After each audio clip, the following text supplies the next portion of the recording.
Hello there, good evening, and welcome to another edition of Viewpoint. I'm your host, Eddie Lane, and of course, we continue to examine what is happening in our country since 2015. I have with me in studio this evening the chairman of Region Number One, the Barima Waini region, Brentnell Ashby, and Ashley or Ashby? Ashley. Ashley, and of course Sarah Brown, you're the vice chair of region number one. And we're talking about what is happening exactly in the region. I understand that a lot of challenges in that region, the services that people in that region expect or expected since 2015 and beyond, they are not receiving. So I want to hear from you today, what exactly are some of the challenges you're facing, what are the difficulties, what are the bugbears, what is your relationship with central government and so forth. So again, welcome to the program. Thank you for having us. So let me ask you pointedly, what has been happening? How things are going in Region 1 at the moment? Well, to begin with, things in Region 1 isn't the way it is that the government paints it through the state media. In fact, we are faced by several challenges. Some of those challenges are the current influx of Venezuelan migrants fleeing the current economic hardships faced in that country. We have the issue of the decisions of the elected Regional Democratic Council not being implemented. It's being sidelined or in some sense stymied by the government implanted personnel. You have the issue of, I would want to see, victimization in various ways, or even I'd want to say the practice of racism.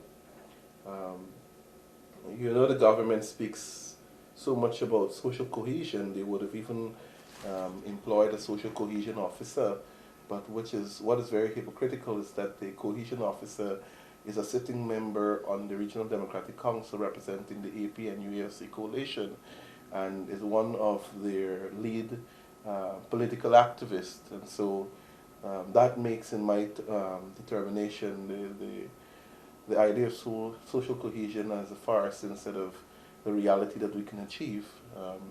I guess RVC can support. Comrade Vice Chair, let me hear from you. Of course, thank you, Ms. Lynn, for having us. And of course, what the chairman said is very factual. We have been experiencing a lot of hardships in our region, not just in Mabroom where we have the migrants, but we also have the entire region whereby we have, for example, the severe shortage of drugs and medical supplies.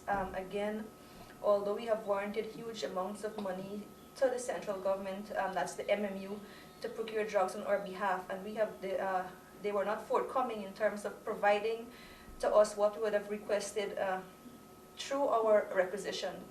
And so this would have been reflected in the audit report as well. If you look at the previous report, you would see exactly what I'm speaking about. It's factual, it's there in the report. And so apart from that, we have seen additional hardship being brought to the people of Region 1 because while, yes, they're building a concrete road, they're boasting of that, and they're also boasting of building a bridge, but then that doesn't compensate for the millions of dollars in taxes they're taking out of our region on an annual basis. Because in our time, we never used to collect any tax on fuel, for example. This government, upon taking office, is now collecting $5,000 on every barrel of fuel coming from Venezuela. And so it means if every day at least 2 boats come with hundreds of barrels of fuel, and so you can imagine the amount of money they're taking out in taxes. So to say they're doing for us, it doesn't compensate for what they're taking out. And so apart from that, we have seen additional burdens on the people because in areas of mining, the government isn't doing anything to subsidize the mining sector, and these are the wealth-creating sectors in our region. And so, by not supporting these sectors, we see that things are not well, as we put it, not well at all in our region. We are not seeing the good life. And if you look at the results, for example, of the local government elections, we would have won by a majority a very large majority of the municipality of Mabruma and also the NDC of Port Kaituma. And so the people on the ground are feeling the hardship because in my own analysis, I can't see if a government is doing so well, why the people are not voting for them on the Well, the government thinks it's doing well. Yes. The people think otherwise. And what is very hypocritical to Mr. Lane is that Minister Bulkan, the Minister of Communities, he would normally go to every forum where the local government, when there's local government forum, he goes and he says to us, he says that this government they're practicing decentralization of the power. So be. For example, they said that they're giving RDCs, they're empowering RDCs, they're giving them freedom to make and to implement their own decisions, and that is his favorite line. He goes to every forum and he says that. But on the ground, the reality is quite contrary, it's contradicting. Because the REOs, who are the minister's representative, because they're political appointees.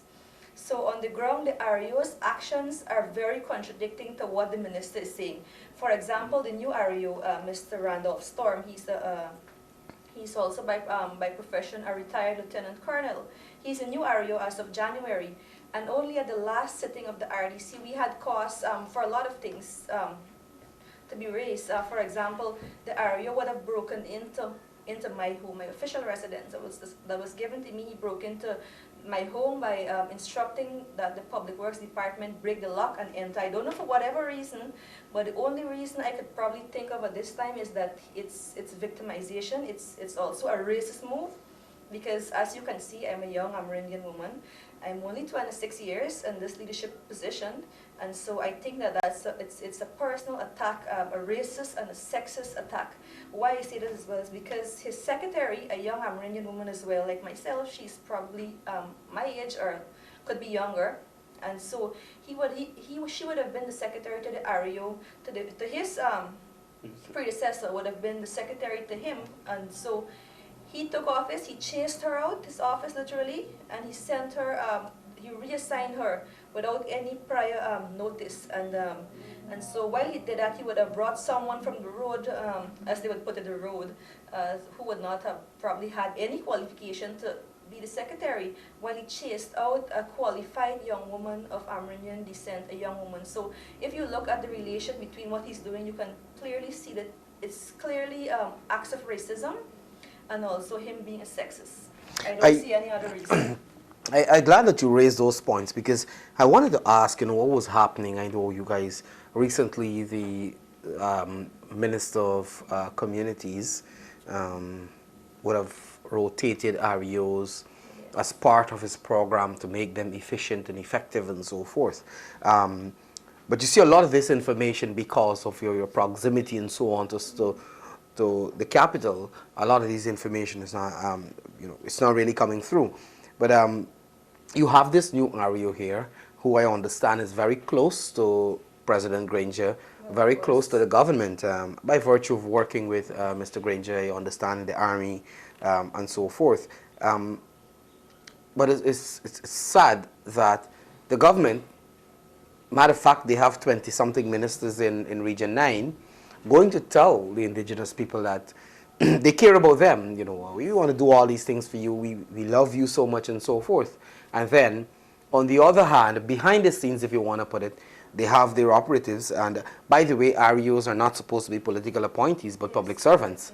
But we're seeing a different scenario with the government, where he's chasing young Amerindians, young indigenous leaders, qualified people out of offices and so forth. So my question is, because I know for a fact that you guys have been facing significant challenges in having your decisions of the council implemented, a council that is controlled by the PPP, in that region, I understand, if I'm correct. What has been happening since 2015 to now? We're going to deal with the issue of this REO, but I want to hear from 2015 up to when this guy, whatever is his name, you called the name just now, Storm. He came like a storm, apparently. Yes. Indeed, so I want to hear what has been happening in the region. Well, from 2015 September, they would have had an appointment of an REO in the person of Leslie Wilberg.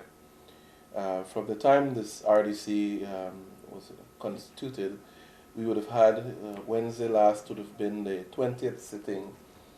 We were 19 prior to last Wednesday, and over 98 or more % of the decisions taken by the RDC, they were never implemented, with exception for the budgets that we would have put up, the visions that we would have shared as a council after consulting with the people that would have formed the proposals for the budget, which we would have seen over all the budgets that were, for instance, passed by this government.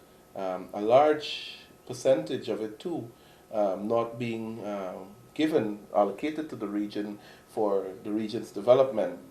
And so we would have seen at the level of the RDC the total disrespect for the authority of the elected council. I want to say that the political directives that were given was to make the RDC look in the eyes of the populace as though that we are not representing their cause and their well-being. And that would have caused us at the level of the RDC to inform the residents. We'd want to suspect too, because information from that period, 2015 to present, never were filtered down the way it should have done by law, by policies to, excuse me, to the RDC. And like for instance, we have never seen the signing of a contract, a regional contract through the regional tender board. We have never witnessed it either. Besides that, the committees there are around 5 standing committees of the RDC, and one of those important committees, the Works Committee, which most of the time, I would want to say I'm certain all the time, were never involved in the monitoring of the regional projects. And so I'd want to believe, besides stymieing the authority or trampling on the authority of the council, we would have also had corrupt practices. Because under the BPP government, and even though prior to 2015, we have never had 35 and 36 pages of audit reports. Well, the most we would have had is around 9 or 10. But now we're seeing the audit reports would have been double the bad reports that are coming out as relates to what is happening with the region's infrastructural work and the capital projects and so forth. There are several unfinished projects since 2015 that these REOs, or the REO would have awarded contract for. Some of these persons are paid in full for the contract that they would have done. Most of the works that were done are substandard, and no corrective measures were taken.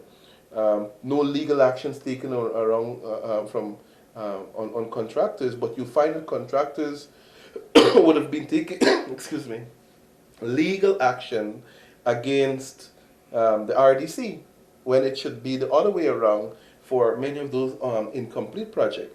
And we would have seen that in 2015, 2016, 2017, 2018, and the RDC would have continuously been flogging this. For instance, the purchase of an outboard engine, a 200 horsepower Yamaha engine, I would want to say a second-hand engine at the cost of a brand new engine, plus additional monies being spent for the accessories of the engine, when the same, less than what they would have spent for the accessories and the second-hand engine would have been paid, would have been used to procure a total new engine with all its accessories. So these corrupt practices are ongoing, and as you know that when the region should have faced the Public Accounts Committee on these issues, the Permanent Secretary and the Ministry of Communities would have come to the defense of the REOs, who are, I want to say, they are politically implanted into the regions. One, to propel the political work of the APNU+AFC, and two, to excuse me, to stymie the authority of the elected officials. For instance, when we question, like for instance, we have the issues with communities who would have had their elections, like CDCs, that because the persons who are elected to head those CDCs, or most of the councillors are persons who they want to say they want to think supports the PPP. They're giving them a hard time to have to hand over the assets of the village and to give them the opportunity to serve the people who would have democratically elected them. There's one village such as St. Anselm, where the guy would have won the elections by 83 votes, as against the other who would have had around 46 votes. On to this date, the guy cannot, the new council and the chairman cannot exercise their legal authority over the village. And even though the government is so hypocritical, one time they're saying that they do not recognize CDCs because they're not catered for under the Amerindian Act, but when it conveniently suits them, they are then behind the scenes using their political mechanism to hold or to hold captive or to hold hostage the democracy that should be exercised in these villages. So, and the REO plays a blind eye to this.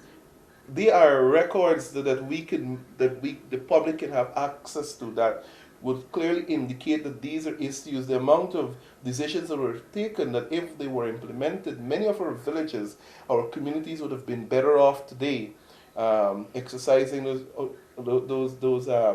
when it comes to the developmental visions that were placed by the RDC in the interest of the people.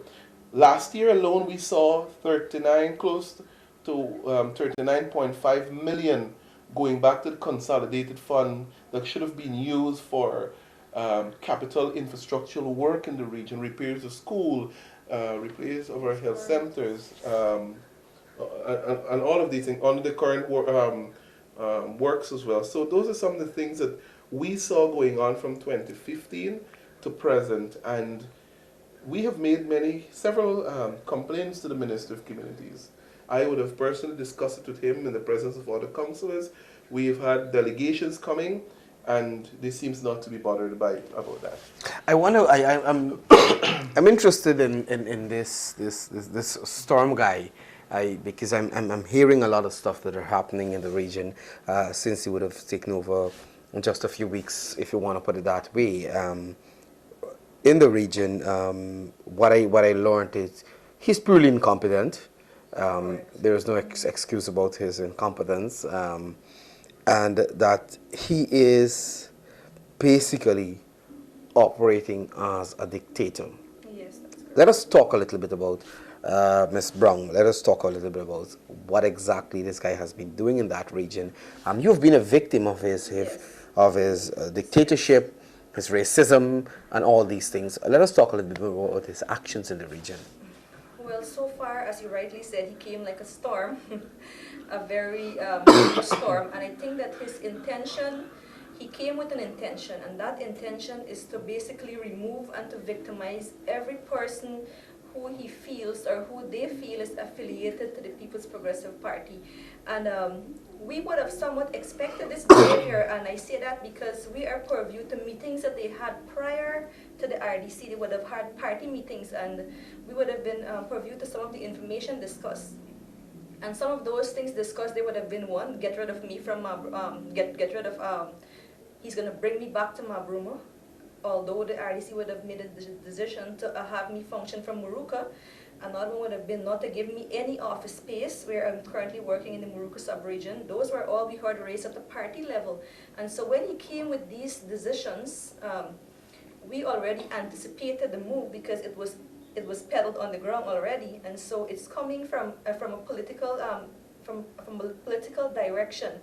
And we have heard of many instances whereby we see it reflected in the staff he's targeting. They're perceived to be PPP.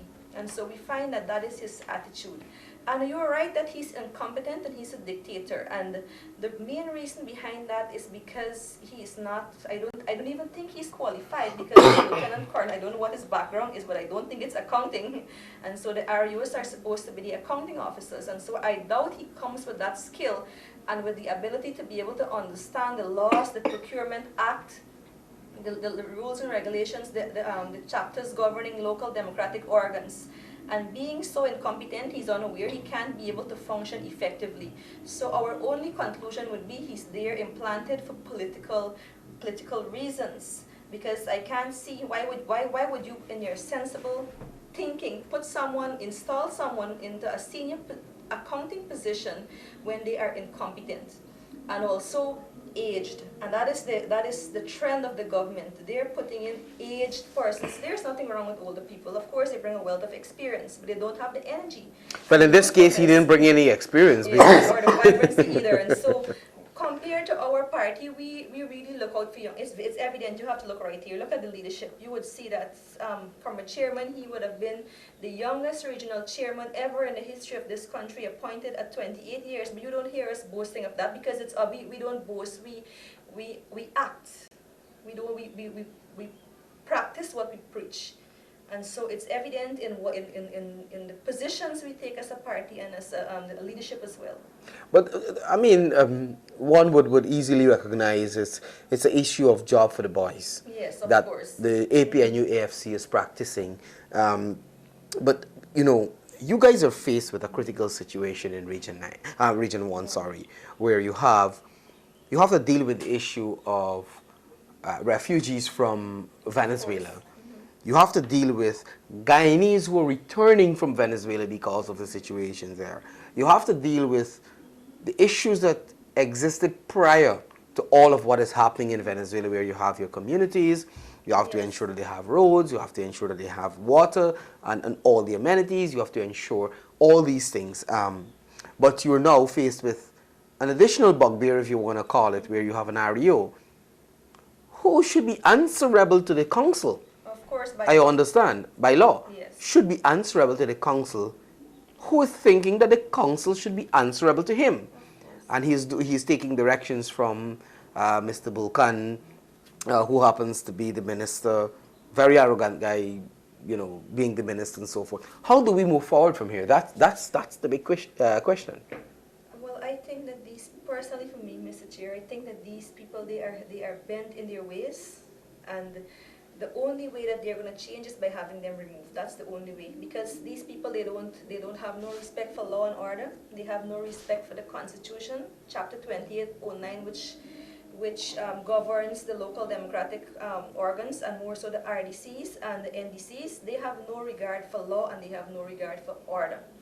And so the only way that these people can be that we can get justice or we can get the benefits is to have them removed. That is the only way I see, because they don't have no respect for authority, nothing. They're just lawless men operating. So I want to say, in adding to what RVC would have said, is that we are prepared at the level of the RDC. We are there by the will of the people and to work in the people's interest. And so we are prepared to face whatever challenges that the government may set there to challenge us.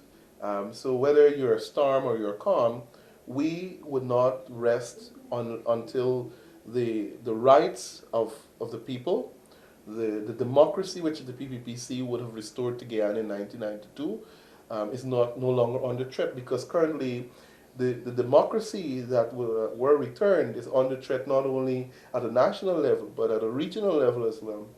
Because you're getting calls from persons who are being told that in order for you to get contract, you have to get a party card. We are no longer in the 1980s. We are in a modernized society where democracy is the order of the day, and where opportunities must be provided to all all Guyanese, irrespective of who you may support politically. And so, while we face those challenges, I fully support that. We would like to see that the constitution be respected, and that the elections that are due in 90 days it be called, and so that the Guyanese people can exercise that democratic right of electing a government that will ensure it work in their best interest. And for me, the only government that can be elected that will work in the interest of all Guyanese is the People's Progressive Party civic government. And so at that level, we want to say that the people of Region 1, which is over close to 70% of Region 1 supports the PPPC, and we will lead them. We will not be bosses and lords over the people. We will lead them in defending and fighting for what is rightfully theirs. And so the government should rethink its strategy and allow those who should be public servants to function in accordance to the code of conduct and the policies that guides public servants, and such public servants are the REOs and whoever else that ought to come there and give support to the elected councils. And if Minister Bulkan is truly sincere, He's not. In which we know he's not, but he should try to find some level of sincerity in his utterances when he speaks about decentralization of authority and respecting the constitutional provisions for local democratic organs such as RDCs, to allow the RDCs to function, to allow the REOs who, by law, it clearly dictates that REOs are the servants of the council at all times, regardless if they are accounting officers appointed by the finance secretary or they are REOs appointed by the Ministry of Communities. If you're being appointed to come to a region to serve, you're coming to serve the council, who's responsible for serving the people. And that's where we're going to continue to fight, because at the end of the day, the Regional Democratic Council is the government of any given region across Guyana. And just the way that the APNU+AFC government would want to be respected, and the authority that was vested in them at the elections when they were elected and sworn in, we at the level of the RDCs would want the same courtesies to be extended, the constitutional provisions to be allowed to be displayed and to be enacted by the elected people, and the REOs carrying out that mandate coming from the council. All right, so guys, there you had a quick synopsis of what is happening in Region 1. You know, the government always come out here and they always talk. They hoodwink you to tell you that, you know, it's all, as we say in local parlance, it's all hunky-dory in these regions where people are happy, people are having all these basic services and so forth. But you're hearing from the folks on the ground. The communities on the ground are telling us, you know, exactly what is happening in these regions. So here you have a guy, unqualified, you know, incompetent, purely a dictator, going into that region and trying to flex his political muscles because he thinks somehow he has the backing of the government. How could you go and try to break into the home of the regional vice chair? You're answerable to her. She's part of the council. She's the deputy head of that council. You're answerable to her. You're breaking into her home for whatever reasons. You're denying her office space. You told me that she's denying you an opportunity to have an office. Probably you should, just before we wrap up, you should probably talk a little bit about that, basically. Yes, so what happened, the council, by majority of votes, the democratic process would have mandated, or would have, yes, mandated that I go to serve in the Moruca sub-region, since the region is geographically very, very, very large. We have 3 sub-regions, and so they would have asked that I go to the Moruca sub-region to ensure that the people there get the much needed service that the RDC has to offer. By a majority of votes, that motion was passed, and as a result, I would have been relocated to Santa Rosa in Moruca. There's an RDC admin building there. Of course, the ARU functions out of there as well, and the other officers. And the council, again, by majority of votes, would have asked that an office space be made available to me so I can meet the public, interact with the public, have them come to air their concerns, because that's why we're there. The REO would have blatantly denied or ignored that request. This current REO, Mr. Storm, he would have said plainly in a very arrogant and a hostile tone that I'm not going to give you any office space in the Moruca sub-region. He would have been very arrogant and hostile in his utterances. And so again, I could interpret that to mean that because I'm a young Amerindian woman again, that he feels that because of my ethnicity, because of my gender, that he can probably take me for a ride on a roller coaster, and I would be okay with it. But we as young leaders, and we were put there by the people, we would not stand by and let those people do those things to us, because we recognize and we realize that the people of our region would have placed that confidence and the trust in us, and we are not going to sit and allow such political political Interference. appointed interferences to deter us from what is our vision. And that vision is to ensure that our people receive service across the region regardless of who they voted for, that's one, their ethnicity, their religious belief, because that's the ideologies of the founding ideologies of our party. And we hold to that, and we recognize and we hold to those ideologies. All right, so before I wrap up, so this is a government that talks about how much they care about young people.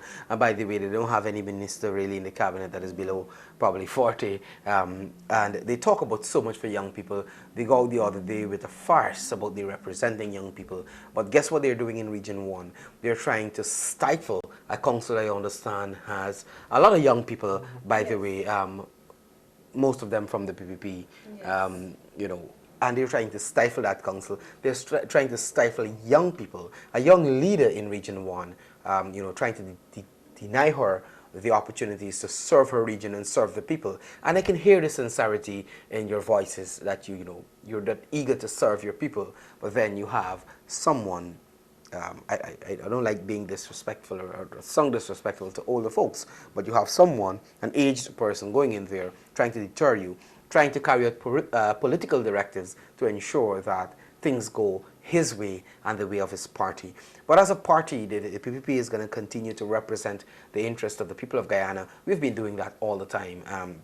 You know, regardless of your political affiliation, regardless of your ethnicity, regardless of your religious belief, regardless of your status in society, we've been out there representing the interests of people, and we're going to continue to do that. But I'm glad that you guys, you know, choose to come here to let the people of Guyana know that what they're seeing on the coastline is not just unique to the coastline, but is happening in every single region. And I hope the people of Region 9 can reject those ministers who are there on a joyride, spending millions of dollars to go there to try to hoodwink them to believe, for them to believe that somehow the government woke up after December 21 and realized that we have to provide services to people. You know, they were sleeping all along, and we understand the folks, the older folks, they usually try to take a nap now and again.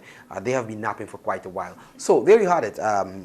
The chairman of region number 1, the Berima-Waini region, Brenton Ashley, and of course you had Ms. Sarah Brown, who is the vice chair of that region, telling you about the difficulties that they're facing in that region, all because of one person who happens to be a political appointee of the government, an incompetent political appointee of the government. So we're going to be back with you to talk more about what is happening in our country. Since May 2015, we have been in a very, very, very sad situation and state since then. So we're going to continue to talk to you about that. Until then, I want to thank you guys very much for being here. And I want to thank you for joining us. We'll be back soon. Bye for now.